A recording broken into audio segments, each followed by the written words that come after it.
अस्सलाम वालेकुम एवरीवन। आज की वीडियो के अंदर हम लोग डिस्कस करेंगे एक्सरसाइज 2.6 के क्वेश्चन फर्स्ट 3 पार्ट को। सबसे पहले हम लोग देखेंगे फर्स्ट पार्ट को। देखें, हमारे पास जो है एक फंक्शन गिवन है और वो फंक्शन कौन सा, एक्सपोनेंशियल फंक्शन है। ठीक हो गया। हम लोगों को कहा गया है कि हम लोगों ने इस एक्सपोनेंशियल फंक्शन का डेरिवेटिव फाइंड करना है। हमारे पास जो है एक फॉर्मूला गिवन है और वो फॉर्मूला हमारे पास क्या है कि अगर हमारे पास कोई भी एक्सपोनेंशियल फंक्शन है, ठीक है, जिसका जो एक्सपोनेंट है उसका वेरिएबल क्या है, एक्स है, ठीक है, और अगर हम डेरिवेटिव ले रहे हैं विद रिस्पेक्ट टू एक्स तो हमारे पास किसके इक्वल आएगा, उसी एक्सपोनेंशियल फंक्शन के इक्वल आएगा।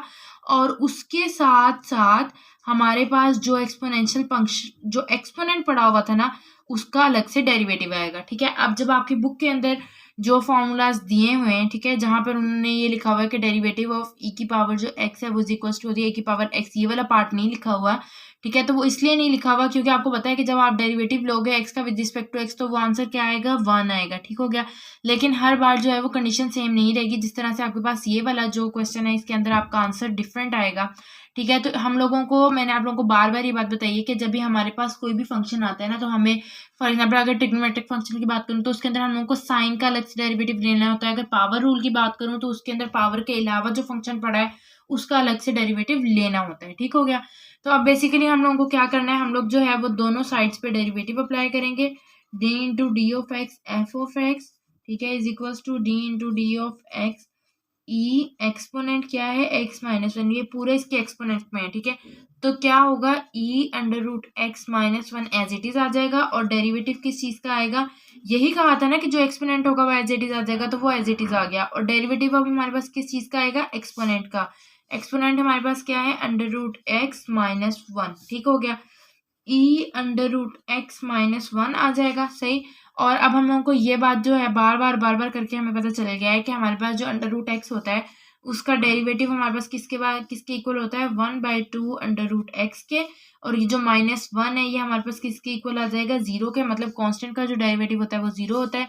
तो हमारे पास जो फाइनल आंसर बनेगा वो क्या होगा, ई under root x minus 1/2 under root X. ये हमारे पास किसका आंसर है, क्वेश्चन 1 के फर्स्ट पार्ट का आंसर है हमारे पास। इसके बाद जो हमारे पास सेकंड पार्ट है उसके अंदर हम लोग क्या करेंगे, वो जो उसके अंदर हमारे पास फंक्शन क्या गिवन है, हमारे पास फंक्शन है एफ ऑफ एक्स जो है वो किसके इक्वल है, एक्स क्यूब ई 1 माइनस एक्स, एक्स क्यूब ई 1/x इसके इक्वल है। ये हमारे पास सेकंड उसकी स्टेटमेंट है। ठीक हो गया। अब देखो इसके अंदर क्या है, हमारे पास दो डिफरेंट फंक्शंस हैं, ठीक है, और उनका आपस में रिलेशन क्या है, प्रोडक्ट का रिलेशन है। तो सबसे पहले क्या होगा, प्रोडक्ट रूल लगेगा। सबसे पहले ना स्टेटमेंट जो भी आपके पास आए हम लोगों ने देख लेना होता है कि हम लोगों ने स्टेप बाय स्टेप प्रोसीजर करना क्या है। अब ये जो स्टेटमेंट है इसके अंदर आप सबसे पहले क्या लगाओगे, प्रोडक्ट रूल लगाओगे। उसके अंदर हम लोग क्या करेंगे कि फर्स्ट फंक्शन का डेरिवेटिव ले लेंगे और सेकंड फंक्शन को एज इट इज रहने देंगे। सिमिलरली क्या करेंगे कि सेकंड फंक्शन का डेरिवेटिव ले लेंगे, फर्स्ट फंक्शन को एज इट इज रहने देंगे। अब आप लोगों को पता है कि जब हम लोग एक्स क्यूब के ऊपर लगाते हैं, डेरिवेटिव अप्लाई करते हैं, तो इसके ऊपर क्या लगता है, पावर रूल इंप्लीमेंट होता है। तो वो किसके इक्वल आता है, 3x² के। ई 1/x एज इट इज आ जाएगा plus derivative of E 1/x। ठीक है। हम लोगों को क्या करना होता है, एक्सपोनेंशियल फंक्शन जिस तरह से हमने यहाँ पे कहा था कि एज इट इज आ जाता है, यहाँ पे क्या होगा, एज इट इज आ जाएगा। उसके बाद डेरिवेटिव किस चीज का आएगा, जो हमारे पास चीजें एक्सपोनेंट में पड़ी हुई हैं उसका, और x cube as it is आ जाएगा। ठीक हो गया। तो यहाँ तक हो गया। अब इसके बाद हम लोग क्या करेंगे कि ये हमारे पास क्या हो जाएगा, एक्स क्यूब, सही, ई 1/x। यहाँ तक हमारे पास स्टेटमेंट जो है वो आ चुकी थी। 3x² आया था, सॉरी यहाँ पे हमारे पास क्या आया था, 3x² ई 1/x आया था, प्लस हम लोगों को क्या चाहिए था, ई 1/x डेरिवेटिव ऑफ 1/x, ठीक है, और साथ क्या है हमारे पास एक्स क्यूब। अब जब हम 1/x का डेरिवेटिव लेंगे तो क्या होगा, x माइनस 1 होगा इसके ऊपर, मतलब 1/x को हम लोग लिखते हैं x/1 के इक्वल। ठीक है। अब इसके ऊपर पावर रूल लगाएंगे तो -1 बाहर, x -1 -1 x -2। मैं ये समझ रही हूँ कि आप लोगों को ये वाला स्टेप समझ आ गया होगा। इस सिंपल इसके ऊपर हम लोगों ने पावर रूल लगाया है, जो भी पावर है वो बाहर आ गई और उसके बाद पावर के अंदर से एक माइनस हो गया। ठीक हो गया। माइनस होने के बाद हम लोगों ने इसको सिंप्लीफाई कर लिया।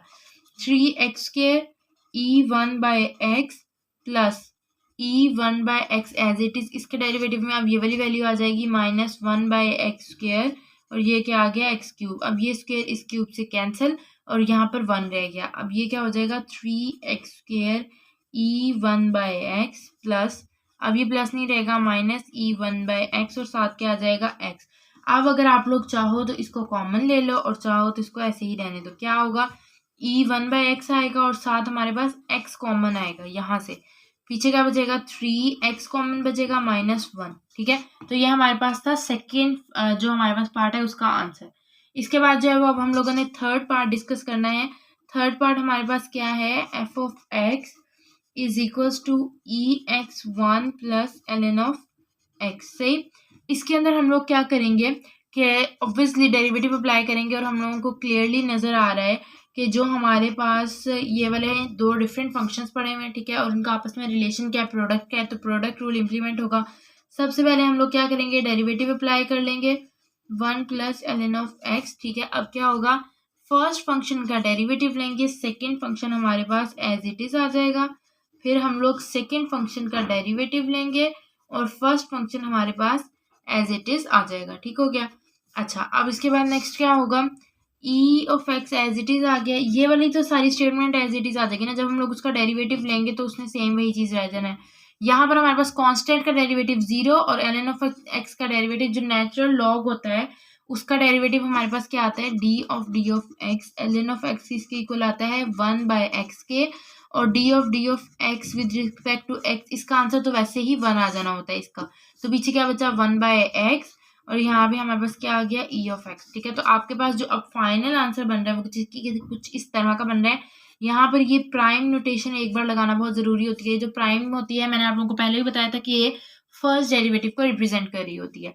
हमारे पास क्या हो गया ex1 plus ln(x) plus ex/x। ठीक है, अब आप लोग इसको चाहो तो इसको सीधा करके लिख लो, मतलब कॉमन करके लिख लो, और इसको चाहो तो एज इट इज भी लिख सकते हो। ठीक है, अच्छा, अब अगर हम इसको लिखना चाहें तो हम लोग इसको किस तरह से लिखेंगे, देखो ये हो जाएगा हमारे पास ex कॉमन आ जाएगा 1 प्लस ln(x) प्लस 1/x। ठीक है, अब अगर हम लोग चाहें तो हम लोग इसकी मजीद सिंप्लीफिकेशन किस तरह से कर सकते हैं कि हम लोग इसका जो है वो एलसीएम ले सकते हैं। 1 प्लस ln(x) प्लस 1/x आ जाएगा हमारे पास। इसका जब हम लोग एलसीएम लेंगे तो वो क्या आएगा, कंप्लीट के नीचे आ जाएगा हमारे पास x। ठीक है, उसके बाद हमारे पास जो है वो क्या होगा कि जो हमारे पास ये वाला x है, ठीक है, ये ऊपर जाएगा, तो मतलब बेसिक जिस तरह से एलसीएम लेते हैं ना हम लोग उस तरह से लेंगे। x आ जाएगा प्लस इस x इस ln देखो इसके नीचे 1 था, ठीक है, तो x जो है 1 को x से मल्टीप्लाई करेंगे तो x आंसर आएगा, तो x ऊपर जाके मल्टीप्लाई हो जाएगा। सेम वही स्टेप जिस तरह से हम लोग करते होते हैं। यहाँ पे क्या आ जाएगा 1 आ जाएगा। अब अगर हम लोग चाहें तो यहाँ से इस x को कॉमन भी ले सकते हैं, 1 प्लस ln(x) प्लस 1। ठीक है, और यहाँ पे क्या आ जाएगा x। तो ये थे हमारे पास फर्स्ट थ्री पार्ट्स क्वेश्चन 1 के। आज के लिए बस इतना है। Till then keep learning and keep exploring.